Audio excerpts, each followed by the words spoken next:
golf will be so much more exciting if there was like a defense. Like I get that No, Mother Nature's the defense that's the technically. thing. Is like, and Satan is already playing against you. It's like solitaire. You're not playing alone. You've invited the devil into the game. Like, it's Okay, like, yeah, golf is Jumanji.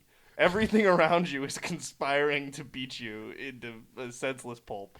okay, but what if it's like just on the green? Your opponent's allowed to play defense against you. I Uh, feel like But they have to that start wouldn't from be. off the green. So like they have to run onto the green and just try to like launch themselves or their club at your ball. But greens are beat up enough to begin with. We have to stay on schedule today, Yes, otherwise yes, we'll never get to the end of everything we want to talk about. Because lots of things happened in the corner of the sports world that we care about. yes. So, And the first thing that happened is the let's get train through is this. starting to leave the station. And I am dragging my feet on the platform, saying, "No, no, God, no, please, no." That train Why? being the Husker hype train for Ah, 2020. this annoys me so much. ESPN had released their SP plus minus rankings. Strength and performance rankings is what I believe that stands for. What does it mean?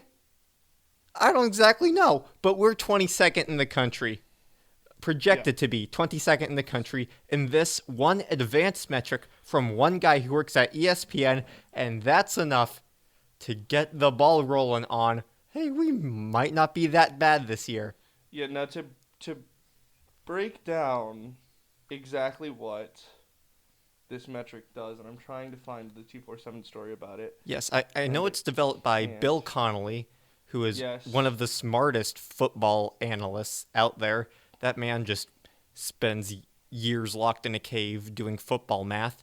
He's written pieces about Conference USA teams' offensive line depth. I mean, this guy knows his stuff. But Bill, your formula has to have some faults if we're ranked 22nd. Okay? Basically, what the formula does is two key things. One, and this is less significant, it seems to hold that offense is more important than most metrics would say offense is. Mm-hmm. That was a word soup, but you follow me. It overrates offense, which helps us because technically, in this metric, our offense is good enough to be like 15th in the country. How? I'm pretty sure that that's what I read. Is it just because we return so many Yes, players? that is factor two. Basically, we are supposed to be. Okay, yeah, can't find that story again. Basically, what it says is because we're returning so much experience on both sides of the ball, but particularly on offense, we're going to click a lot better. And also that the teams around us that are supposed to be gaining, like that would normally gain ground on us, have lost a bunch of. Talent and Yeah, players. basically, lots of people graduate, declare for the draft, etc. The Big Ten had a banner year, and now it's time for the Big Ten to take a step back. And Nebraska is one of the few teams not stepping back, which helps our. Hopefully not stepping back. I'm not making any Yeah, no, promises here. this is not my opinion at all. Oh, I okay. think, honestly, I'm prepared to suck again. Yeah, me too. Because a lot of reasons, and because frankly for my health I have to be prepared to suck until we don't suck anymore, because I can't do hope in this team anymore, because that's the kind of thing, this is exactly the kind of thing that gets a coach fired faster, Mm-hmm. right? Ridiculously high expectations are going to lead to nothing but coaching turnover because we can't figure out what we want to do. And there's been a fair amount of like second level coaching turnover. Obviously a new offensive coordinator, Yes. but also like we hired a special teams analyst. Yes. Hired him from Auburn. Yes. We're spending a lot of money to shore up, for lack of a better word, what becomes a coach's excuses when they're on the chopping block.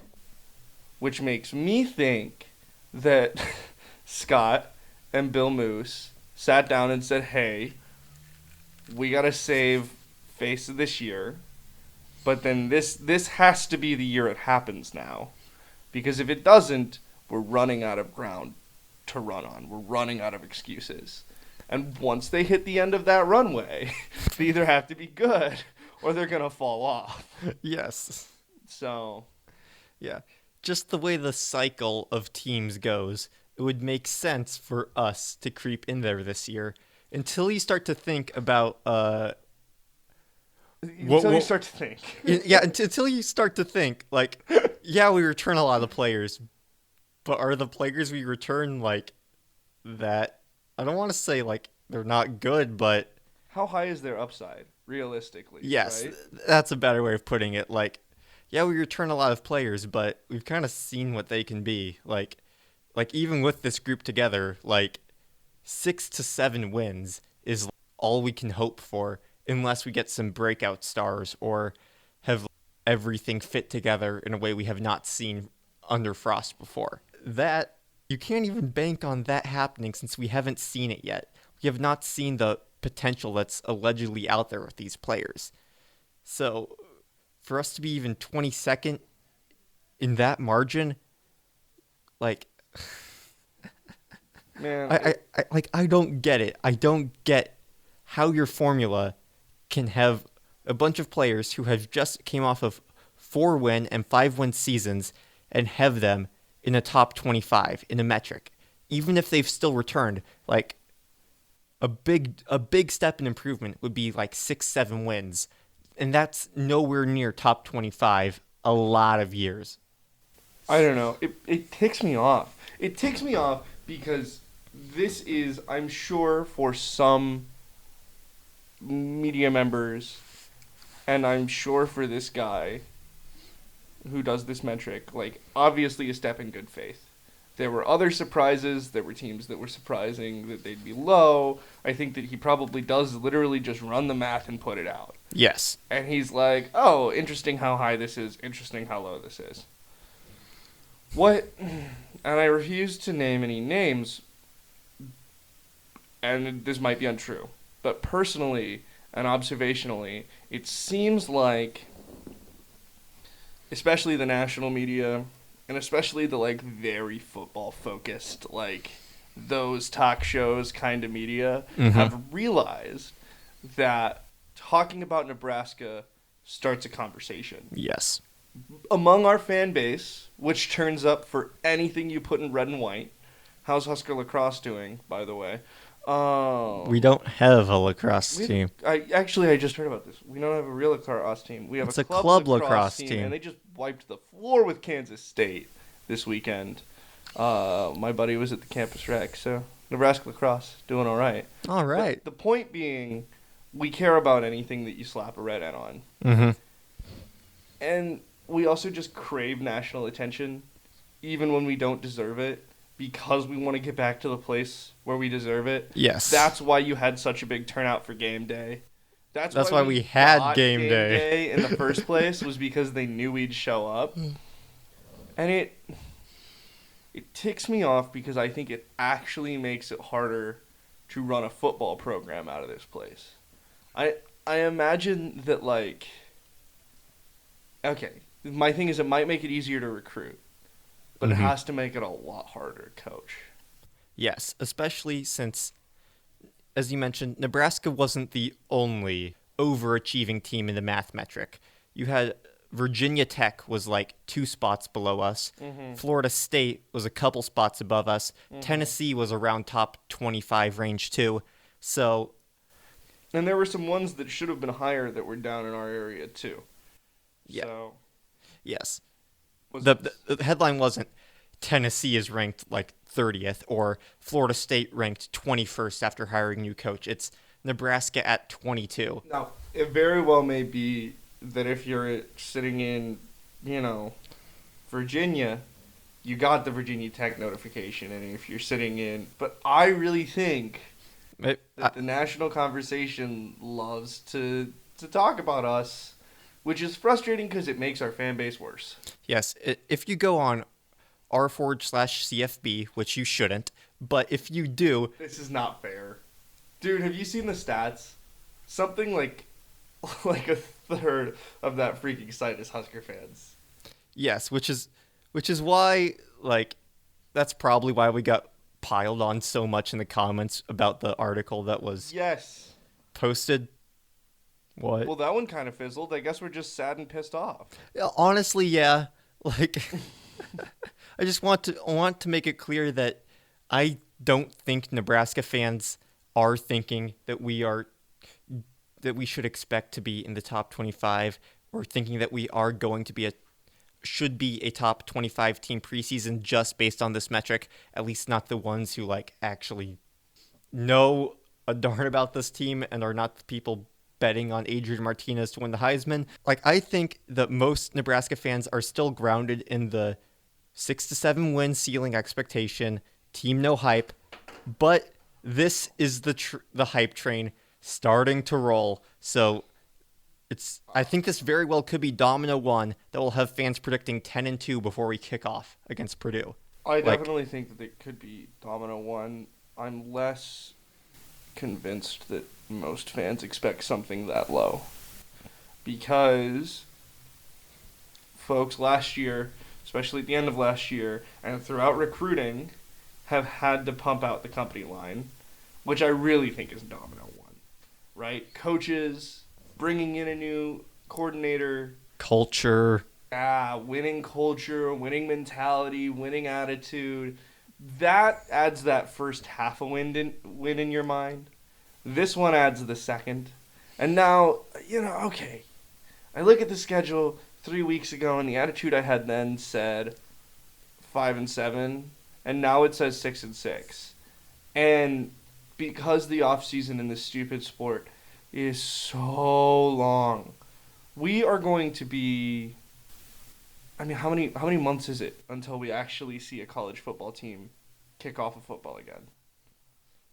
Well, unless you count the April spring game, We'll don't. Talk about it, but I'm not counting that as like. Then August, so that's like month 8, and we're in month 2 right now, so that's 6 months away. Half a year, and the hype train's already starting, which means even if it creeps up really slowly, inertia is going to pull it down that hill hard. And who do we open against? Purdue, which has got to be our biggest opener since at least BYU. BYU and Purdue are like the two most hype openers I think we've ever had. No, Oregon. Didn't we open against Oregon? We did not open against them. Oh, okay. Yeah, this is not... Who's scheduled... Why do we have a conference game? What? Yeah, like, normally we beat up on Florida Atlantic or struggle with South Alabama to open the season. Yes. Which is why we had, at one point, the longest opening day winning streak. Yeah. That went down the drain. That was a word soup. Slow, too. Yes, they do. They lost at Nevada to open. This is going to be the most ridiculously terrible game of football. Yes. Oh, God, it's going to be a crapshoot. We're just going to have to white knuckle it the entire way through, Justin. Yes, like, you know how our Purdue games are always shows. And so picture all the week 1 show antics. Yes. Plus, oh my God, it's going to finish like 6-3. No, There's gonna be like 30 turnovers. I'm thinking it's going to be...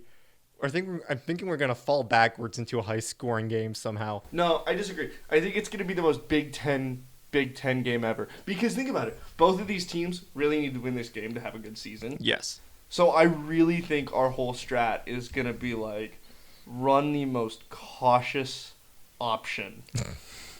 And be like, you know what? If we punt 40 times, fine. But by God... we are not going to lose this game because we beat ourselves. Because that's the narrative I'm terrified of if I'm Scott.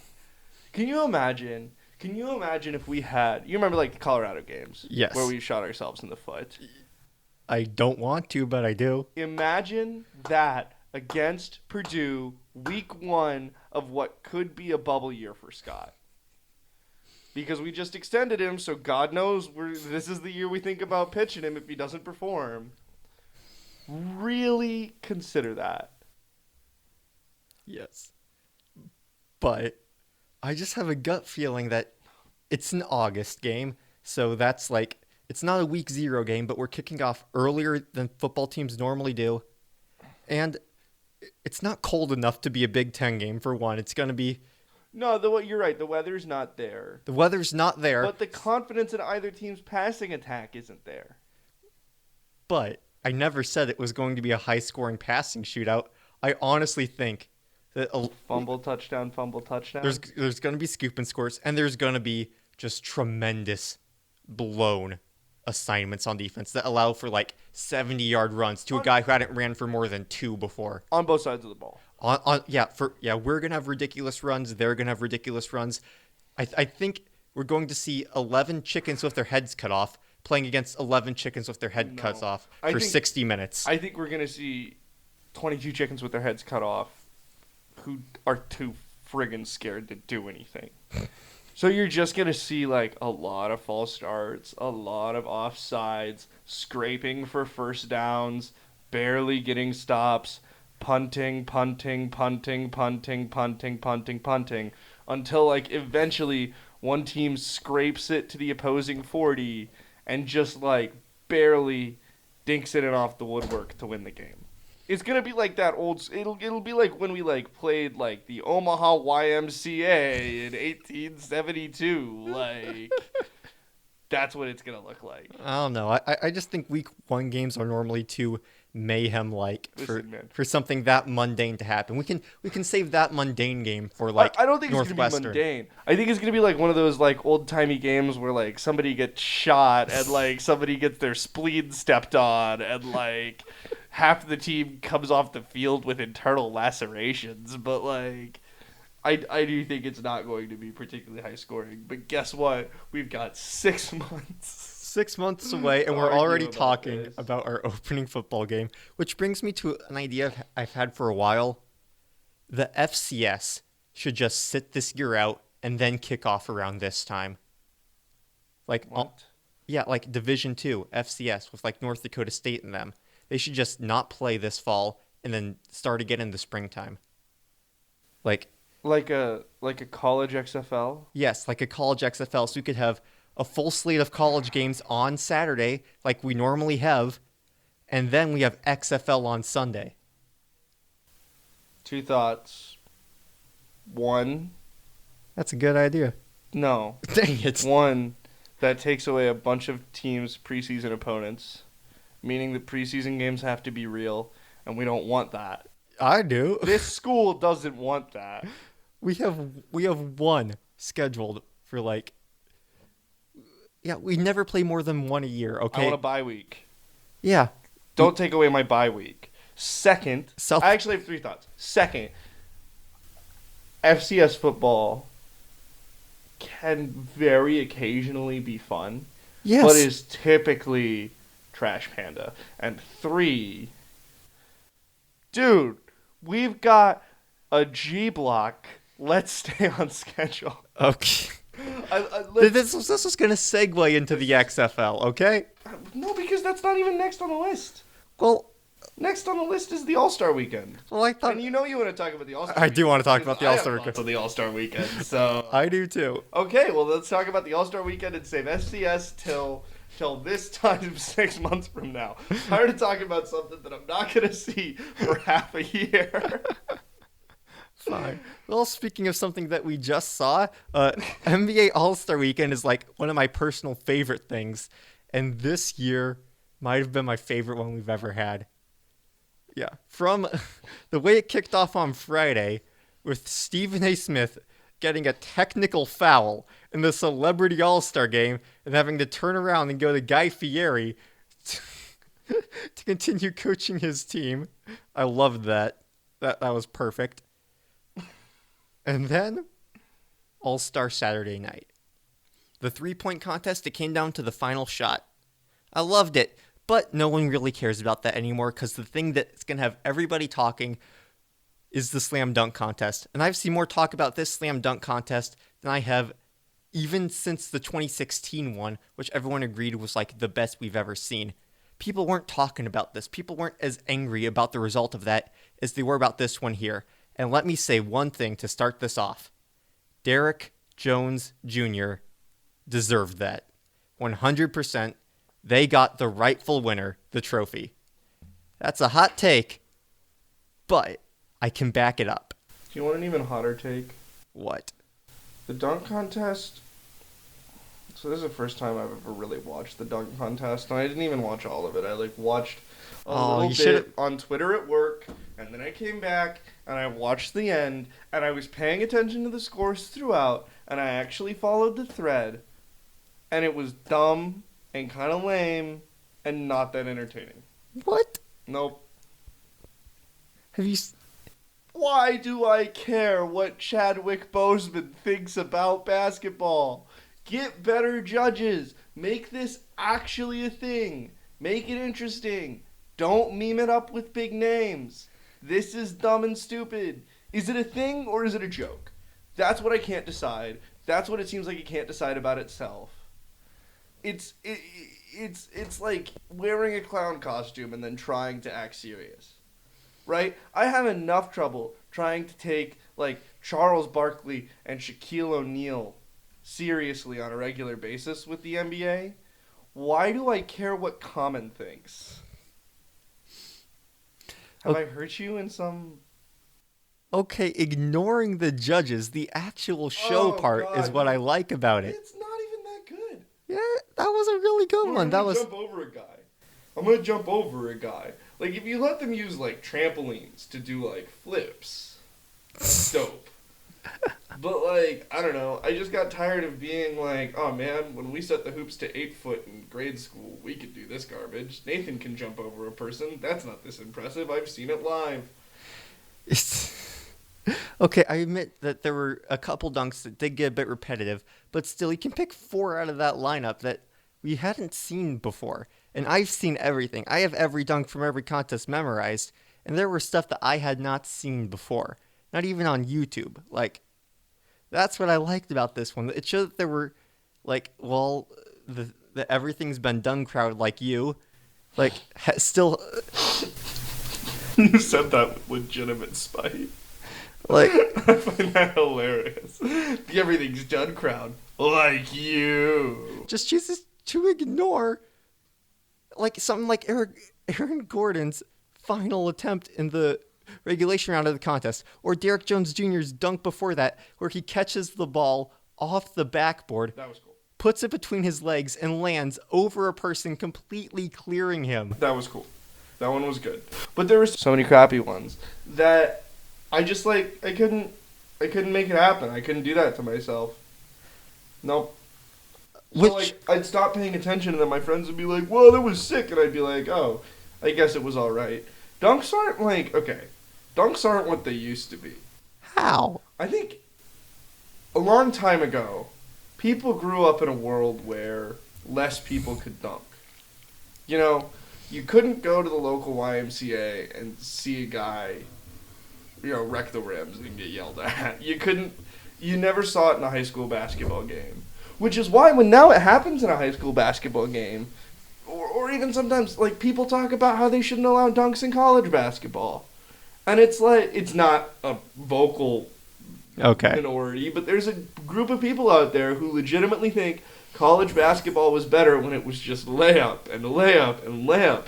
And, like, I think that the reason people used to get really hype about the dunk contest, especially when it was, like, instituted and becoming a thing, was, one, it was novel, and 2, it was, like, special, because not everybody could do this.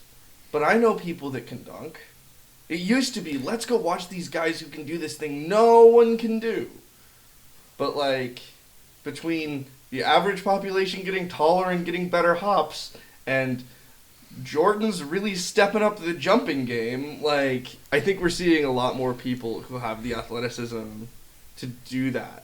And no, I'm not saying I know a bunch of people who can do these super acrobatic technical jumps, but I've also just seen like, they're more prevalent in games now. I would much rather, like, okay, I love the home run derby. Yes. Because I think that that's, like, a legitimately impressive thing. You're lucky to go to, I'm not saying that this is impressive, but you're lucky to go to a baseball game and see a Home run.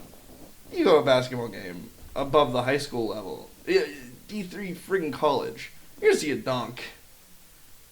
It's less novel. It's less interesting.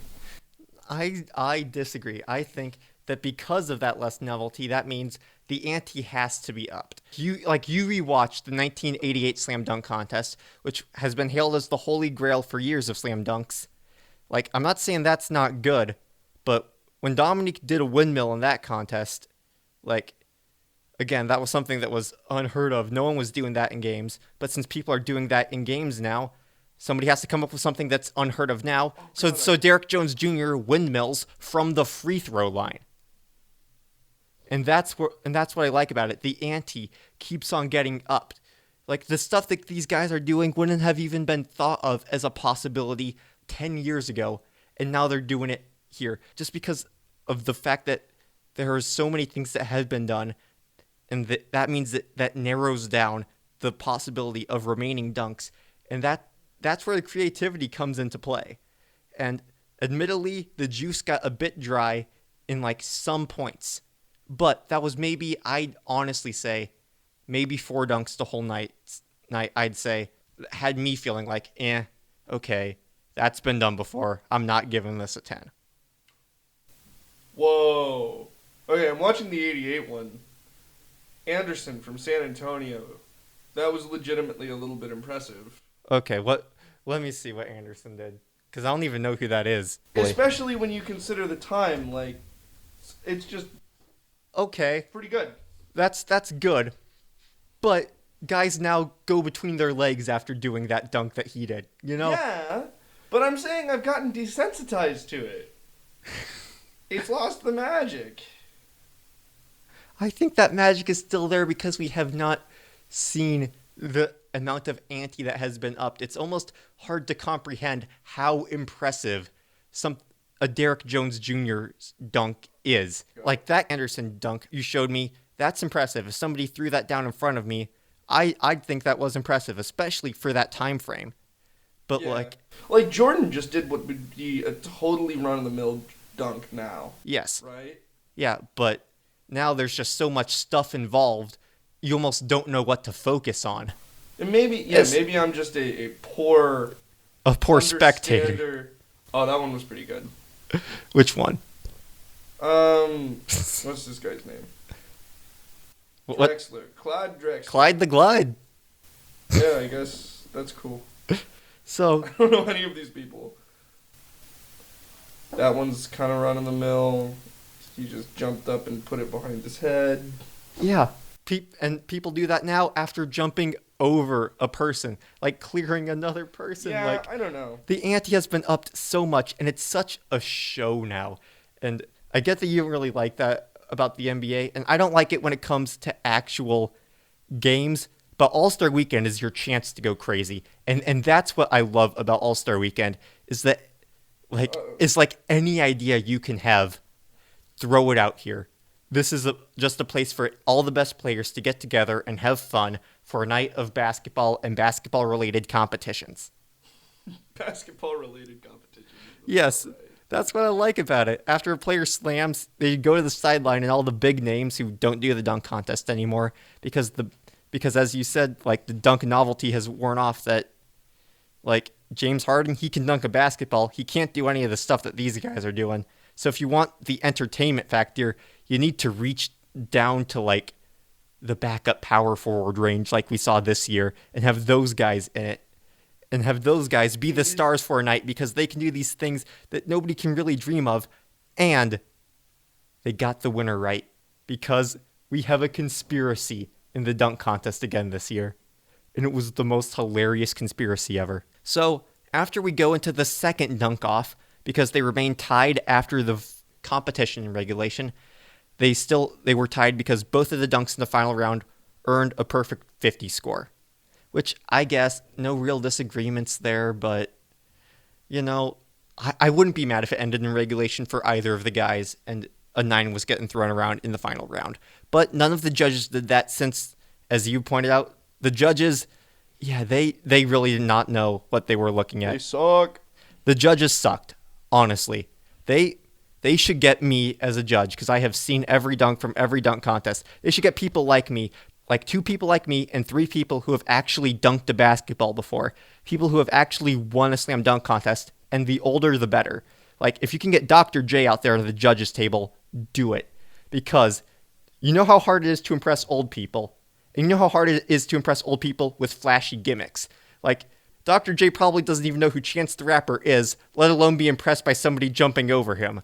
So that would help the scores a lot. Yeah, it was just like automatically you get a 9 or 10, and that was lame. Yeah, that was lame. That is what I will agree with you was lame about this contest. The judges did not really know what they were looking at. Gordon and Jones had both done dunk contests in the past, and both repeated dunks from past contests in this one, and the judges acted like it was the first time they've seen them do it, when it was not. But anyways, we get to the final dunk-off round. The rules of the dunk contest state that after the finals, if the scores are still tied, you go to a dunk-off, 1 dunk, whoever has the higher score wins. If it's tied, you go to another one, and if it's still tied after that, the judges just pick whoever they like better. So we're in the second, final dunk round. Derrick Jones Jr. does his windmill from the free throw line. Very impressive. I loved that dunk. But the judges give it a 48. It's not, he didn't go over anything, which had been the theme all night. So I guess maybe that messed with some of their expectations. Or maybe some of them were like me and remembered when Zach LaVine did the same thing in 2016. So anyways, that leaves the door open for Aaron Gordon. Aaron Gordon is out of ideas at this point. Literally out of ideas. So he's just walking around trying to think of something to do that would impress them enough that he could get over a 48 and win this thing. So he goes to Shaq. He asks Shaq, do you want to be a part of this dunk? Shaq says no, even though he was a part of a dunk last year. But anyways, so he's like, dang it, Shaq said no. What can I jump over that's more impressive than Shaq? Looks up in the crowd. There's Taco Fall, 7'5", player for the Boston Celtics. He comes down. This isn't even planned. Nobody knew this was going to happen, not even Taco. So he comes down and is like, Aaron Gordon is going to jump over the tallest player in the NBA. After we've seen everything be done tonight of the genre of dunking over people, Aaron Gordon's going to do it to Taco Fall. It's all lined up perfectly. He jumps. He grabs the ball. He dunks it. But he hits him slightly on the way down. He hits a little bit of the fingers, a little bit of his head. It's not a clean jump over him. But the crowd loved it. The crowd loved the spontaneous nature of the dunk. The crowd went wild. The loudest roar all night. The players on the sideline went berserk. And the judges, according to Common, were like, that was so spectacular. We honestly can't decide a winner on this thing. And I don't even think they knew the rule of if it's still tied after the second dunk off, you choose the winner. I think they thought it was going to be a tie, given the fact that, these guys, they probably went to like one briefing meeting, and that was it. Like, Chadwick Boseman, I imagine, has a very busy schedule and doesn't have time to research slam dunks. That's generous. Chadwick Boseman just doesn't want to show up to that garbage. Chadwick Boseman probably would rather, I don't know, do celebrity things. Common, too. Like, yeah. So, and who are the other 3 randos? Scottie Pippen. Right. Candace Parker. Who the hell is WNBA that? Player. Ah, yeah, okay. She has actually dunked in a game before. So, that makes her more... She's a legend in the WNBA. She is a WNBA legend. Put some respect on Candace Parker's name. And then the leader of this whole conspiracy, Dwayne Wade. My favorite player of all time, not named Dion Waiters. Dwayne Wade. Is Dwayne Wade even tall enough to dunk? Yes. He looks shorter than he is. How tall is he? He's like 6'4", 6'5". Yeah, he looks like 5'4". Continuing. He had played with Derrick Jones Jr. last year. So he knows him. He's a Miami Heat guy, and they're friends. This could be a conflict of interest, but nobody thought of that. So Common and all the other judges say, we can't decide. Let's just have them tie. Everyone give the same scores as last time. Let's go home.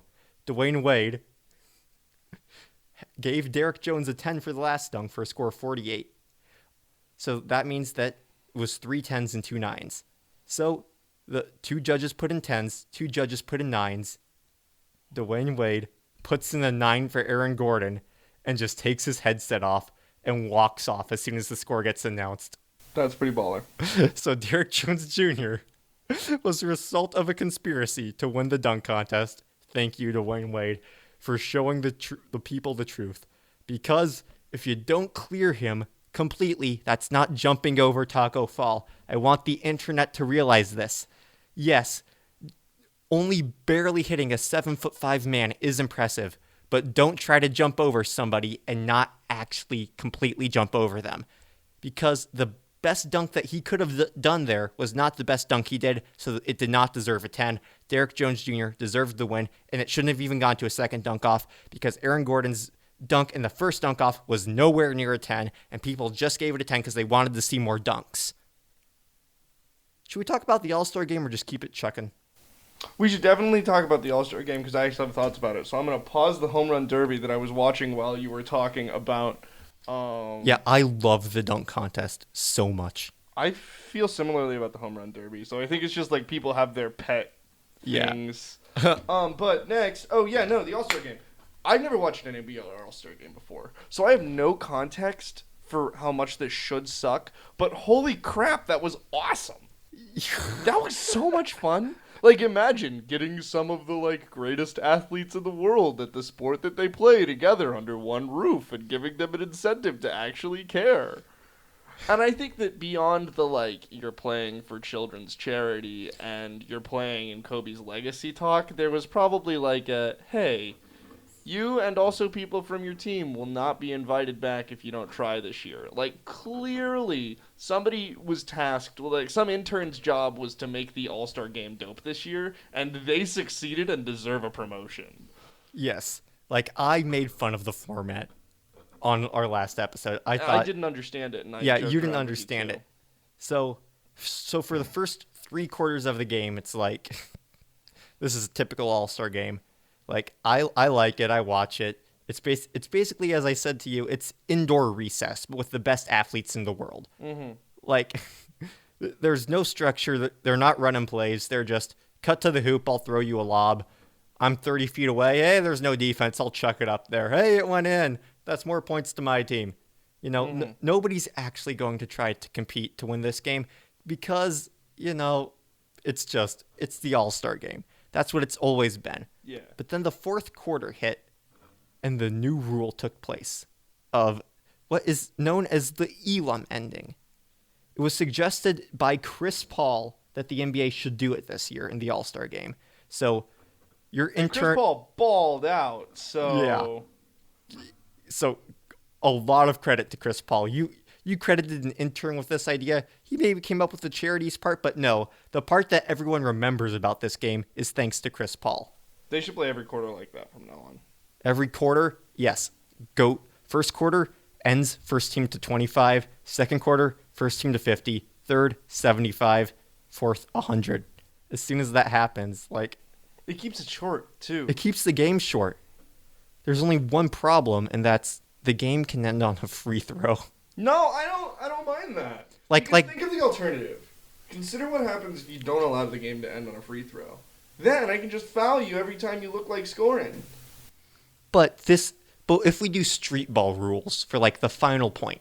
What are street ball rules for the final point? Exactly. Street ball rules are if when you're playing pickup, if you get fouled, you don't find a makeshift free throw line and shoot it. You just take it back up top.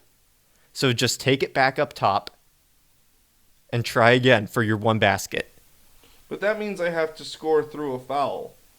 Because then on the last stand of the game, everybody's just going to try and foul out. Yeah, but you get to stop. But you could foul out of the game, stuff like that. Yeah, but what if I sub in guys who don't have a single foul on their sheet? Then it's 6 times. It's not tenable to do this in any other way. You have to be able to win on a free throw, and I think that that's the most likely way that a lot of these games are going to end.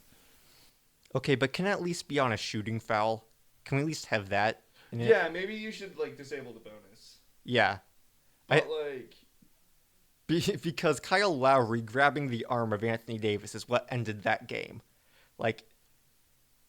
Okay, I think that's a good compromise. Just disable the bonus because Yeah. a lot of games do technically end on free throws in our regular basketball game. Like just when a free throw puts the game out of reach for the other team. This is like basketball and baseball in that there's still a chance the other team could come back no matter how big the lead is. Right. Yeah.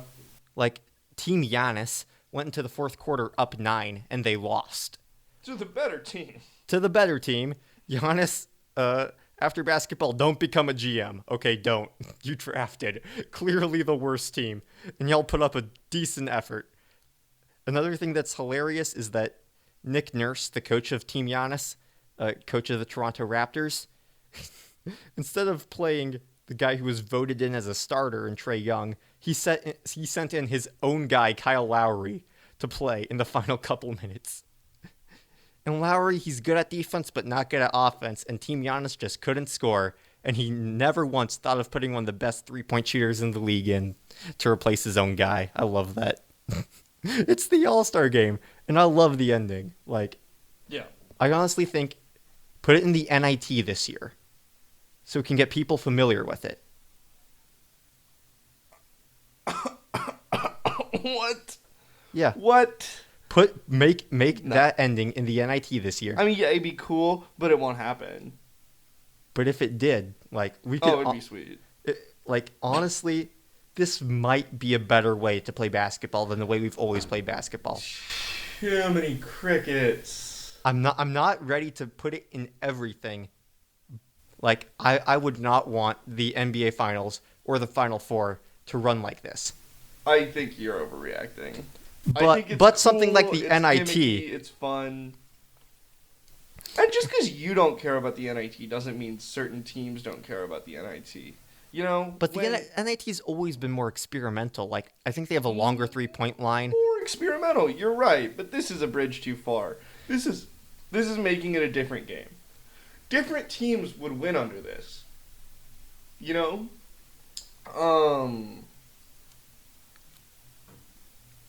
I'm trying to think of, like... Virginia is the only team I think that would honestly suffer for this because they're the defensive trap team that wins games like 50 to 30. It would kill defense. Because it would... No, like, I don't think it would kill defense, honestly. It wouldn't kill... It would change defense. If You would have to play defensive strategies a lot differently. But It's cool to give up points if there's a big gulf, so long as you're outpacing them. But what if, instead of the NBA All-Star format of fourth quarter no clock plus 24, we do the original Elam ending, which was probably going to be planned had they not Kobe tributed it at the end. With 2 minutes to go, cut the clock, team in front score +7. That's the target score. What about that? That's the original Elam ending. What does Elam stand for? Professor something or something Elam, who came up with the idea. I don't hate it. It's not time yet. Basketball's not broken. Why fix it? Okay, but like the thing that people have criticized basketball the most about for generations is the final minute can take forever with all the fouling and free throws. First of all, you can always leave and you can always turn it off. So that's a dumb argument. You're right that it can take forever. I think that they should basically, when you're in that situation, shorten timeouts. Like, instead of being like you get fulls and 30s, be like you get fulls and 30s until the last minute or 2 minutes or whatever. Yeah. And if you're taking it within the last 2 minutes of a period of play, it's 10 seconds. Right? Yeah. Because also, like, you've already got your play drawn up and figured out. Yeah, that's one thing that keeps the Elam ending from, I think, making it into like normal regular season basketball games is that this is the All-Star game. There are no plays. Yeah. Like that's what made it probably the perfect ending, the way for this game to end. What I think would be cool, and I've said this for a long time, shorten the NBA season first. Yes. This is too frigging long. Players get hurt far too much. The rotations have to be more aggressive on saving your your less. I don't know. Like, the length of the season sucks for the Rockets. Yes. It sucks for a lot of teams with older guys. Careers could get extended a lot longer if they played 3/4 of the games. It's just I'm sure that if I had an NBA team in my city, I might feel differently. That makes tickets cheaper and more accessible. That makes it easier to go to games. That means that if I'm buying a season ticket package, it's worth more. So I get all that. Yeah. I get that they're trying to cater to fans who are there live. That said, it makes the overall product worse to play this number of games. But where I'm going with this leaves a gulf of time. Probably, I would think, before the season. Like, you just start the season later. Started at Christmas. I've said this for years. What? Start it at Christmas. If the finals go into July, who cares? Who cares? No, I'd say move it up. No way. I'd say, know what, honestly, I want it shortened on both ends. I don't like it when the finals go to July. I love No, it. because now we're in summer sports. Baseball's starting to matter in July. Not really. Yeah, it is.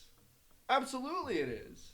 But not to the point where I need to make it priority number one. Like, I can easily let NBA slide over baseball in July. I do it anyways with free agency.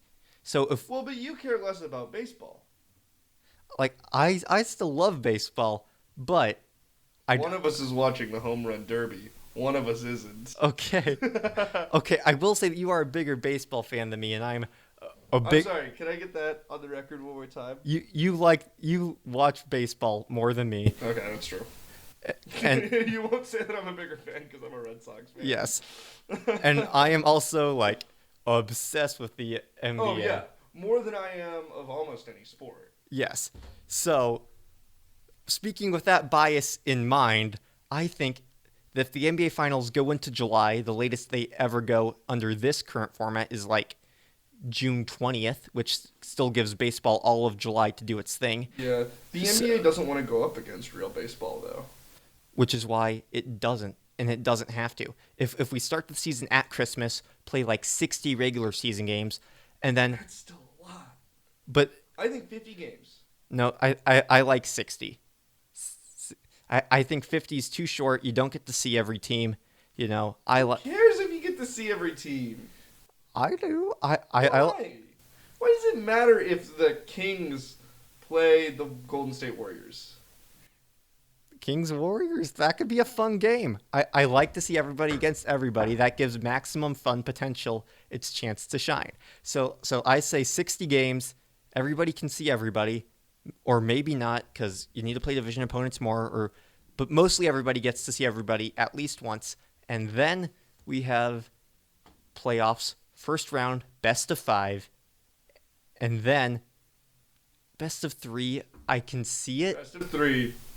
But okay. 3, 5, 5. Okay, 7. I take back my statement of best of 5 first rounds. I keep them there, but there's only 6 teams from each conference make the playoffs. Best of 5 first rounds for those 4, and then we go into the conference. And then we go 7-7 finals. If the finals go into July, I personally don't. So how many rounds? There's 6 teams. Yeah, 6 teams. So. You know what? Why not 4? 4. I think the way the NBA is set up now, there's way too many good teams for me to want 4 from each side. Like, I'd feel really bad for 5 and 6, and that we wouldn't see them again. And I think that in years like this, where the 1 seeds are just so overpowered, that would give us more basketball, give me more basketball to care about without feeling like the playoffs are diluted. So I'd say, like, you do the first round of 4. Okay, hear me out. This might work. Okay. So everybody knows that the NBA always ends up loaded with better teams on one side than the other. Yes. And that this shifts back and forth, and it's very rare where there is, like, equilibrium in Camelot, right? Yes, this is the closest it's ever been, and I'd still say it's about 6 teams in the West, I'd say, are amazing, and 3 in the East. Right. And that's way more than it's been. Third in the East? Third in the East, I like Bucks, Raptors, Celtics out east. Okay, you buy the Raptors hype. Okay. Yes. Interesting. Not worth getting into. Just too 15 much to game cover. win streak. Okay. That's impressive. Okay. Fine. In the East. Yeah. I think that what would be cool is you try and maintain for the top 4 teams on either side, that they get a berth. But then you have play-ins for 5 and 6, 5 seed, 5 seed, 6 seed, 6 seed. Yeah. Also for 5 seed from the east plays 5 seed from the west. CU gets to be the ultimate 5 seed. Yeah. And then you've got 6 real teams. Oh, nice. Those teams. So what that does is it tires out those, because the NBA Finals is kind of bad at figuring out who is actually the best NBA team. I think it's not as bad as like the World Series or March Madness. No, but it's kind of bad. It's such a slog and such unlike anything else that the NBA offers, which is why I love it. Yeah, which is why I think you gotta lean into. You gotta make it slightly less of a slog, because right now it's just too much, and you gotta lean into the idea that like certain teams deserve more of a chance than others, and give those 1 seeds huge buys. Like, they should basically waltz into the semifinal. Which they basically do anyway, so not much will change. And so it's a matter of, like, making sure they play the best team in the semifinal possible.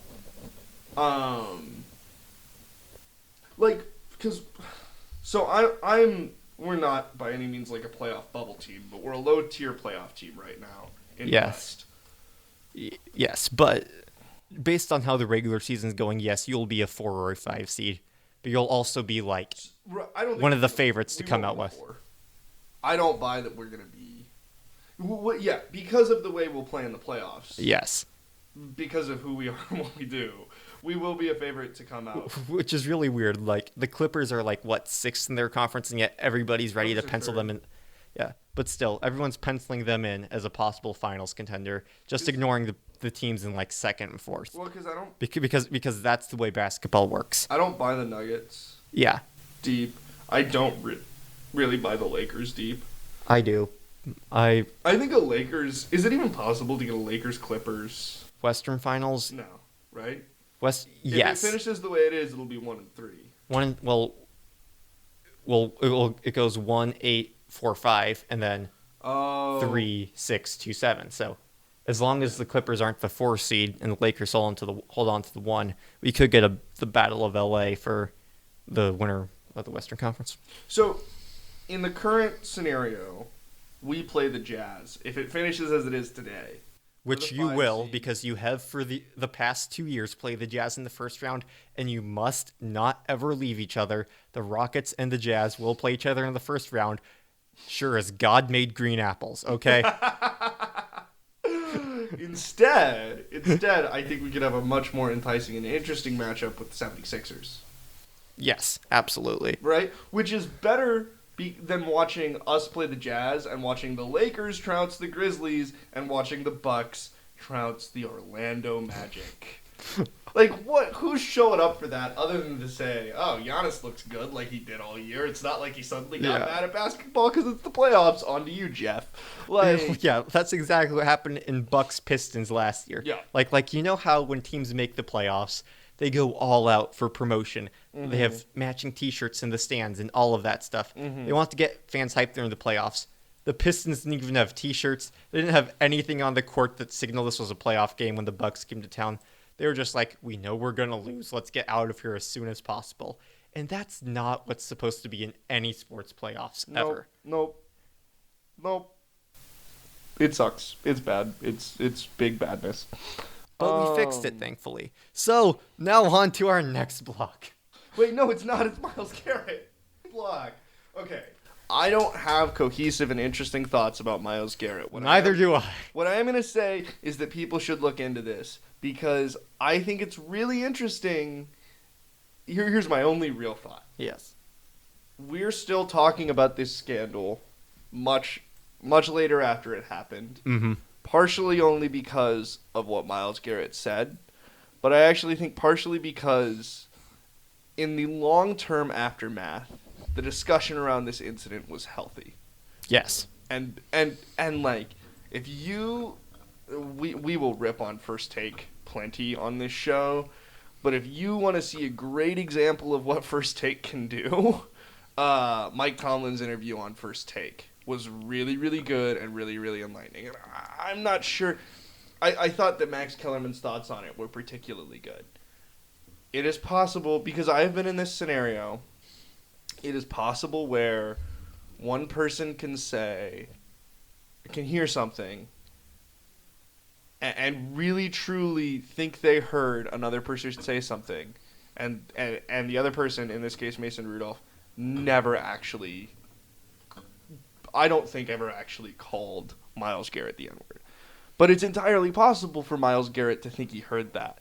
And if he heard that, or if he even thinks he's heard that, that puts his decision-making into context, right?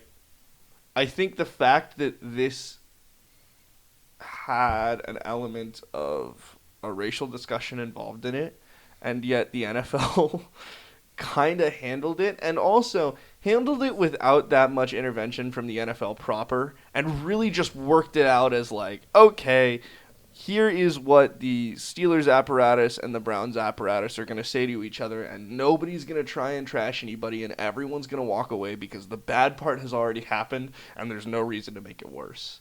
If every sports scandal looked like this, as much as the initial hype and madness was too much, but is almost inevitable, if everyone was as much of a grown-up as people have been talking about this in the last week, life would be better. Now, maybe there's this awful seedy underground that you see on Reddit that I don't, that's like having a heyday with this, but really I think people have mostly been grown up about this, and I just honestly want to say I'm glad that we're getting closer to the bottom of this. I'm glad that it seems like every player involved is going to be allowed to move on. Yes. And make better in the future. And even though I'm not sure about Mason Rudolph because he sucks and will likely never quarterback an NFL team again. He sucks hot garbage. He is. What he does is he steps bad. onto the field and he makes a large, loud sucking noise, and then he gets back off the field. That is what he does. Yeah, with or without this incident, okay, he ain't quarterbacking another team. Let me rephrase this. Miles Garrett is being allowed to, yes, which is the right thing to do, I think. The people who said he should never play again didn't win. And I think that's good. Yeah. I think it's kind of like I don't mind him being reinstated at all, but at the end of the day he only got 6 games for that. So I think it should have at least carried somewhat into this coming season, given that like 6 games for that is like lower than what a lot of guys have got for like comparatively benign stuff. But yes, totally agree that guys have gotten more for comparatively benign stuff. Those suspensions should have been shorter. This is the kind of thing you run into like in actual discussions of criminal justice all the time. Yes. Well, you know, the guys who are getting, you know, a year, you know, veterans diversion programs are getting off easy because these other guys who aren't veterans are doing the same thing and getting way more. And it's like, no. Just because someone else gets a raw deal doesn't mean so-and-so deserves a raw deal. Just because people have gotten the shaft from the NFL in the past on things where they didn't deserve a suspension for dumb, political, Roger Goodell reasons doesn't mean that we shouldn't celebrate when Miles Garrett gets off with about the punishment I think he deserves. I thought it should have been 8 games, half the season, carry it into the first 2, lay down the law. What's the point? What law is there to lay down? Because that was a freak and wild incident. Everyone around Miles Garrett says there's not a pattern of behavior here. He plays hard. He played to the whistle. He snapped once. It happens. I don't know. I just think the NFL immediately reinstating him was kind of their let's hope this goes away type thing. Because at the time when I brought up his reinstatement, you were like, yeah, that's a non-story, which I think the NFL kind of wanted to put this all behind them as fast as possible. I did think it was a non-story. Yes, which I'd say was the exact intent of what the NFL was doing. And, like, yeah, it really wasn't a story. But the fact that he continues to, like, like I still disagreed with them reinstating him then, but I'm like, okay, like this was probably gonna happen, you know? What do you mean? This comment coming out that he still maintains this, or that you thought they were gonna reinstate him? I thought you were just consigned to that. Yeah, like I thought he was never in serious threat from getting a full year or for getting like no, I didn't think he was ever gonna get a full year. I never thought he was in serious threat of anything that would involve him not playing again, which is why I thought it was really not a story, and that I didn't think the NFL did it out of the goodness of their hearts and realizing that it's just some guy who made a mistake. I thought they were doing it just to make this go away as soon as possible, but now they're sort of realizing it's not going to go away. They're going to be vocal critics of his reinstation coming up really soon, thanks to him, Miles Garrett, continuing to say, this is why I did it. And but if you take it from... Yes, I am, like, thinking about it from Miles' perspective, it would make absolute sense why he would think he would hear that, why he would act that way if that's what he heard. And given that there's likely going to be no audio from this, despite the fact that everything's mic'd up nowadays. Yeah, that tape got burnt. Yeah, easily. I don't know how... I think it might just be the NFL's... Either that or when this kind of crap goes down, they very intentionally cut the mics or don't point the mics in that direction. Because I think the way that they mic it up is they've got that big handheld, like, sound receiver thing, and then they pick through that noise to find exactly what they're looking for. Mm-hmm. As I understand it, that's how it goes. Where I'm sitting, if I see something that's clearly going bad, like a fight or something, and I'm the NFL who's trying to make all my players look better, I tell that operator to point it into the ground as soon as something crappy happens like this. So I bet that either A, doesn't exist, or B, got burnt, and that's just a procedure. Yeah. You know, because the NFL's employing those people who are miking it up. Or at the very least, they're employing the people who, like, they're giving the TV rights to the people who employ those people. Mm-hmm. And have some power over what actually comes out from that. Which is why the XFL is so much fun. Yeah, and like and Miles Garrett, one thing I will say about him, he has not changed his story at all. No. Since like a couple days after the incident where he said, this is what happened from my side. The first time he talked since. Which is what makes it very possible that he's not actually lying. He just misheard or misunderstood what was going on. Yes. There is room on both sides of this. And I think this has been widely acknowledged, which is good. Yes. Mike Tomlin never came out and said, Miles Garrett's a liar. No. What he came out and said was... Like, I don't think Mason Rudolph, would do I that. know, yes. Wouldn't do this. Nobody on my team, none of the African-American players on my team would have... And he said, like, basically... Steve and I talked about this later, but Mike Tomlin makes the implicit argument that, like, dudes on my team wouldn't have put up with this. If I had heard about this, we wouldn't have put up with this. It would have come out, we would have left Mason Rudolph out to dry, we would have all hopped on the Miles Garrett train. Because someone who says that word, and I firmly believe this, deserves a helmet to the head. Yes. That is not past what I think is a reasonable response to hearing that. Now, should your better angels prevail? Yes. But I'm a fiery guy, and I can't even imagine being insulted in such a way. We live in a society where it is set up so that I cannot possibly be insulted in such a way that is that offensive. So I can't imagine what Miles Garrett feels when he thinks he hears that, whether he did or not.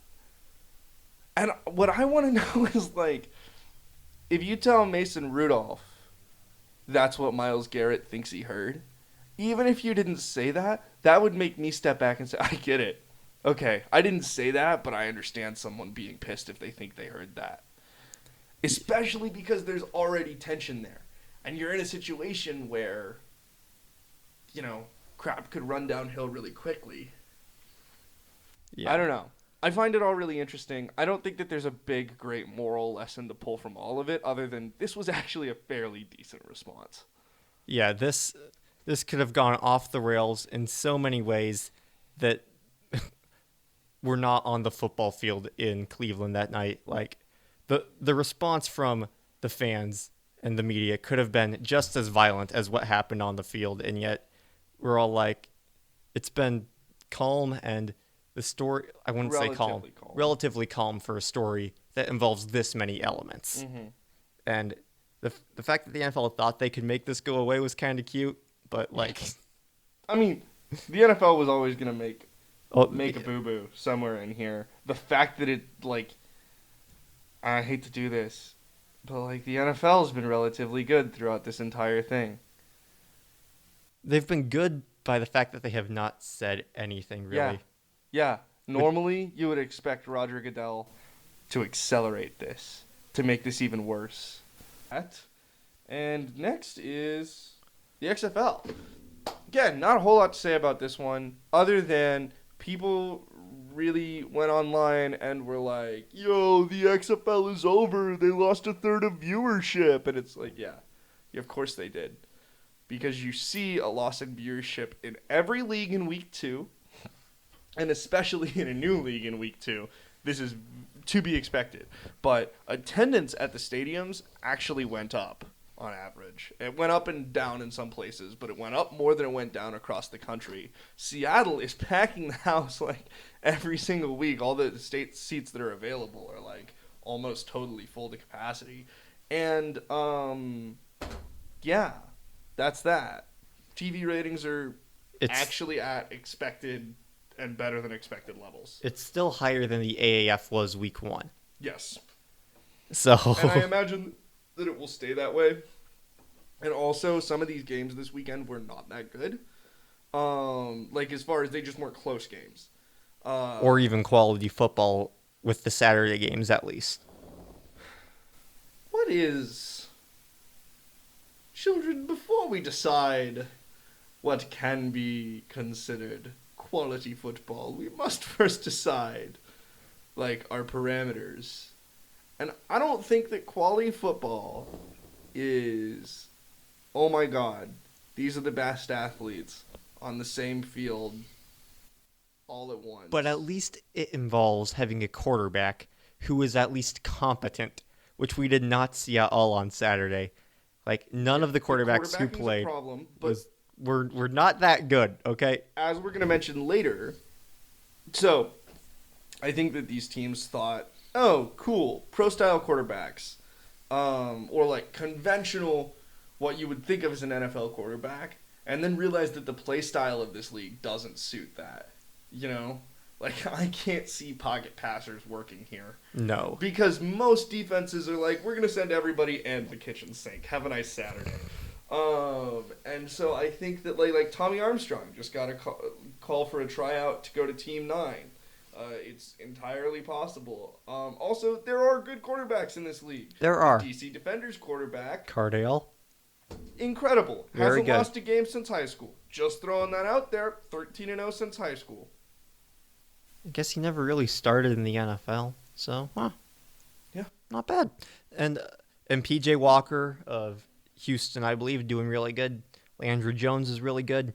Jordan Ta'amu of St. Louis had a great game, but they don't throw it with him nearly enough. Like, the St. Louis Battlehawks coach, I do not understand whatsoever. Lost that game. Absolutely.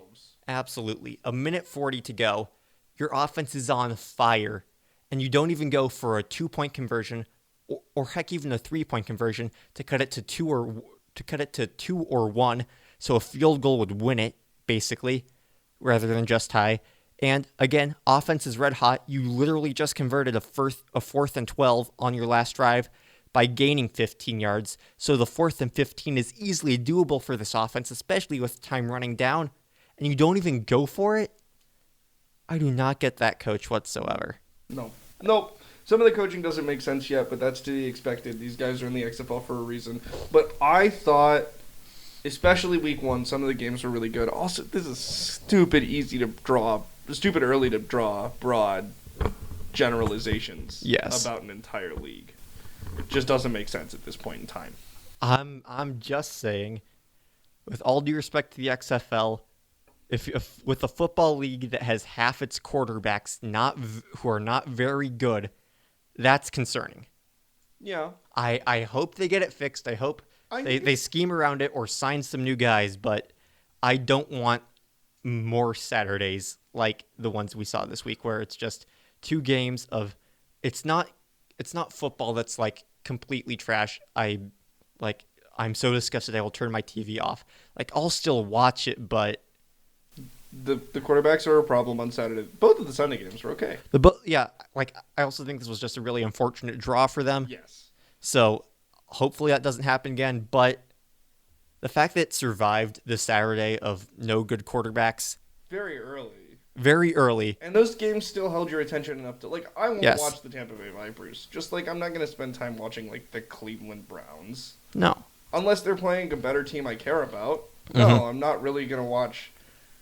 I think the cool thing about this, though, is that everybody plays everybody. And because it's a short season, every game matters for the playoff race. Yes. And when a quarterback does mess up, you get a mic in his face the minute that happens. Yes. The Matt McGloin meltdown in the Defenders. I never imagined Matt McGloin would give us such good sound. That was quality sound. Like, Just so much fun watching that meltdown happen. And it makes you wonder if you walked up to guys who seem cool and composed in the NFL in the moment. yeah. Would that just go to two? Like, who knows? Anyway, I still think the XFL is fun. We're going to keep Yes. talking about it. /XFL is not a cesspool yet. Yet. Which is funny because you would expect it to be. Yes. It's just memes and happiness. I love it. And Nick talks about F1. Guess what? It's going to be great. You're going to have a good time. Get ready. So, this feels like PTI, where at the very end they get like, or no, it's Around the horn. where at the very end they get a minute to talk about whatever they FaceTime. want. Yeah. Yeah. So, the Formula One winter testing season has begun. Winter testing is like the spring game of Formula One, but imagine that happens like only 2 weeks before the season actually starts. Formula One will start, actually it's more like 3-4 weeks away from the beginning. Formula One proper racing starts March 15th in Australia. Be there or be square. It's going to be dope. The first race of the year is always really fun, and it's a super cool track and worth watching. But winter testing has begun. Winter testing is when all the teams show up to one circuit that will not be used during the Formula One year and get to test out their cars around a bunch of different types of turns, on straights, on different things. They pick an intentionally boring circuit so that they don't, like, you lose an interesting race. But the circuit that they're at in Barcelona has a big diversity of corners and things like that to make measurements on. So the teams run their cars for a set amount of days. It's like 3. Basically, you get like a full practice session in. So is this day 1? Today was day 1. Day 1 finished a few hours ago, and there are a few key takeaways, but we're definitely going to have to follow up on winter testing briefly next week. But what are the key takeaways? The key takeaways are this. 1, oof, Ferrari, as we kind of expected, doesn't look awesome. Now, their official reason for not looking great is, and I want to give this before I give you the number that they finished in. And this is with their like guys. Like this isn't like Ferrari used one of their real drivers today. Yes. Okay. It's not like Yes. some AAA driver. No. You know. Although those do get out there during winter testing, but not Formula 2, not AAA. But well, yeah, but they also so F1 teams. Yes, sometimes they use F2 drivers, but sometimes they have specific test drivers. okay. Where it's like, you are just being used to give our real drivers a break. So Ferrari ran The one crash of their test guys, dummy. Pretty much. Slightly less respect. Ferrari used one of their 2 big guys today. And their excuse was that they were running heavy fuel loads, which slows the car down, on low engine power, which obviously slows the car down. But then why were they running that? That's question number 1. Why are you not showing up your hardest on the first day? And second, okay, 15 cars posted lap times today. Were they in 15th? Not quite. 11th. Jeez. Yeah, it's bad. It's like, even if you're taking it slow, you're losing to people who you should be beating when you're just dipping your toe in the water. So, watch Ferrari if you're interested in this. Watch Ferrari for the rest of the week. See how they're doing. See if they bounce back tomorrow. Is this like when people are saying after the South Alabama game that Frost was just not wanting to show off his playbook for Colorado. Is this kind of like that? This is somewhat similar to that. That's the best case scenario. The worst case scenario is the playbook isn't built right yet. And there's just not... I mean... Yeah. Another key takeaway is that... So Williams is kind of the laughing stock of they're Formula trash. One. They used to be great. Think the Yankees. So... No, wait. I'm giving you crap. That's not actually entirely true. We should have made the World Series last year if they weren't cheating. We're not getting caught up in this. I refuse. So, Williams didn't even show up to the first 2 days of winter testing last year. They did not have the term paper done on the due date. I love it. They didn't roll up. This year, they rolled up.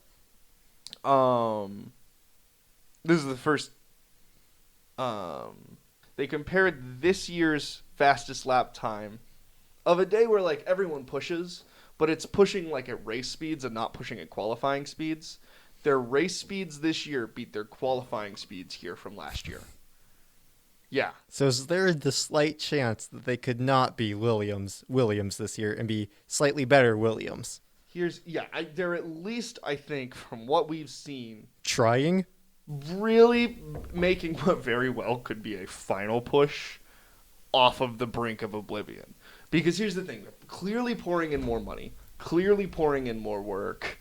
Who knows how long that can happen without improvement and investors So it's like the Browns. We got to be good eventually, right? Just keep on drafting. Unless the Browns could literally lose all their money and go into bankruptcy. Which would help them a lot. Honestly, not for Williams, though. Williams can't afford to go into administration because their liquid assets right now, I don't think, actually meet their debts. So if they go into administration, they can't race anymore. Whereas Racing Point, when they went into administration, just had to liquidate a bunch of positions and suck for half a year, and now they're back because they got new investors. No one's interested in investing in Williams right now, especially because Williams would make sense as a place to get into F1, except that this segues into another point. Renault just got bought by new ownership as a car company. Who? Renault. It's a French... I know who Renault is. They're the diamond logo people, but who bought them? No one important. Oh. Rich Europeans bought them. Ew. Anonymous rich Europeans. So these anonymous rich Europeans have not made the same kind of commitment to staying in Formula One that former anonymous rich Europeans did, which is not great, especially because Renault hasn't been so good in the last, year. They really took a drop off when it seemed like it was their year to get better. So their team principal, Cyril, I'm not going to pronounce it. You can look it up. But his name's Cyril. It's very French. Cyril came out and said, basically, we are now more confident, or something like a stronger chance or a more likely chance of staying in F1. Note he doesn't say, we're sure we're going to be in F1. We've talked to the new owners. He said that it's more likely we are. He also didn't say we're going to be better in F1. He said we're still going to be in F1. So what you could see is Renault not having a team. Nice. Which opens up a whole new spot in Formula One that formerly would have been filled, likely, by a specific team from Aston Martin. But Which Aston doesn't Martin exist just anymore bought into a different because team they bought into they were Racing able to Point. do it cheap. Honda? Who knows? Honda's had, at this point, the way it's worked out in Formula One is a lot of teams have had, really, really crappy experiences in Formula One and have bowed out. Honda was one of them, right? And then right, Toyota. Ford, probably. Ford had Jaguar. Jaguar's now in Formula E. That's the other thing. Now you can look cool and hip by racing in Formula E, pouring zero money into it because Formula E is cheap as hell, and saying, oh, we have a motorsport division that's more cutting edge than that of Mercedes, which is a lie, but sounds, cool. And is really what you want out of a motorsport division, is to look cool and sound cool and be cutting edge. So Formula E is offering this way, and so God knows where that other team comes from. What it probably comes from is F1 makes it cheaper for you to get in and, like, create some rule. And then, like, Joe Schmo's like, hey, guess what? Joe Schmo's F1 shack now open for business. Like, and we get some rando to, like, pick up a seat. Which could be interesting because it could shake up the order. When you get a new team, like a really, truly all-new team, who knows? It probably depends on how much money they're going to spend. And they're probably not going to be great at the beginning. But it could shake up the bottom of the table, and it could very possibly shake up the midfield. So who knows? Like, I think the thing that we're seeing now, which is really interesting, is we said 2020 is going to be the year where we start to see the cracks. Yeah, 2020 is going to be a season. Things are going to happen. 2021's the big year. New regulations, bigger players getting out of the game. What I think we've seen now is, like, some of that change could very realistically happen in 2020. And 2020 is more likely than ever to leave big question marks for 2021. But it's one day of testing. We've had literally, like, less than, like, a minuscule number of laps in so far. So who knows? Ferrari could be great. Ferrari could actually be hiding the playbook. I don't think that they would, because if I was Ferrari, what I'm saying is I want to show up and kick everybody's asses in testing to get people talking about us and worried about us before Australia, where they traditionally are meh. Is Australia always the first one? Yes. It'll hold particular significance, I think, this year because of the bushfires. Is that that's still going on, right? Well, I understand it's contained, but there's still, like, fires on the continent of Australia right now. But not enough. They were worried that, like, maybe air quality or that, like, the area, I think it's in Melbourne, would be, like, legitimately damaged. That hasn't happened. They're still running it, unlike the Chinese Grand Prix, which is just not happening because of coronavirus. So what might occur is you might end up with the San Marino Grand Prix coming back, which would be wild, because the San Marino Grand Prix was a thing a long time ago at, like, Circuit de San Marino, and they used to, like, you know, have a full race there back when the cars were, like, not at all like they are now.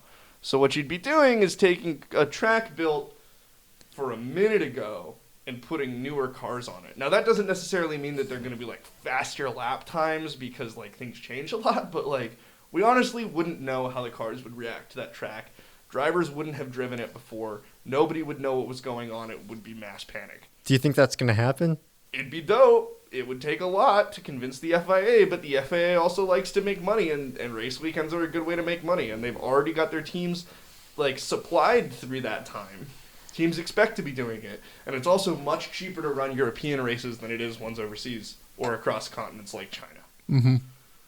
So, yeah, I think that it's not unlikely. I think that if they decide they're not going to have China, they're going to at least seriously consider it. The other thing is that China might get, like, slotted in, like, towards the end of the season, yes, right before Abu Dhabi. Because when does the season end? Like September or something, right? Yeah. That's the podcast, folks.